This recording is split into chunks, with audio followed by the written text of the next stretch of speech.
Maayong hapon guys, to niabot na si Ate Florence galing sa Baclaran. Nag-abot na, dumating na sila sa galing sa Baclaran.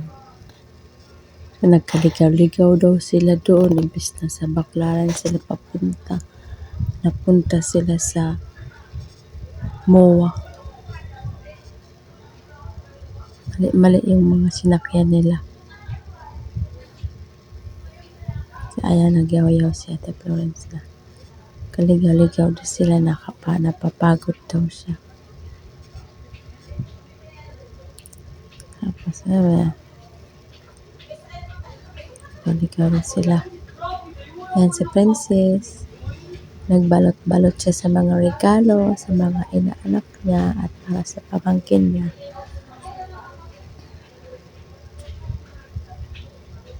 Yan. Nag-voice over lang ako kasi may nagpa-sound trip kasi. Kaya nag-voice over lang ako. So, ayan. Yan guys. Yan, receive din niya yan yung mga regalo. Yung tawag nito? Yung binubo sa lamesa tapos dampot-damputin. Yan, dami siyang nakuha. Changing gift sa mga ka-workmate namin.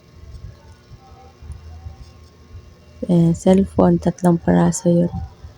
Cellphone yan, yung nasa green na yung green na nilagyan ng green. Ay, kubag. 3 cellphone yan. Bili ni Princess. Para sa mga pamangkin niya. Regalo niya. Ayan, 3 piraso yan. Para kay Pia, kay Nia, tsaka kay Nere. So, ayan, jowa ni Gigi. Si Mark.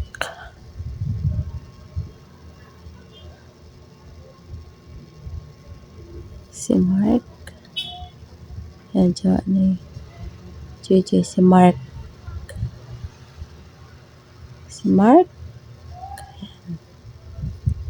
So, galing sila sa tapos, ayan, aalis naman na sila kasi pupunta na naman sila sa SM. Magala daw sila. Kasi yan.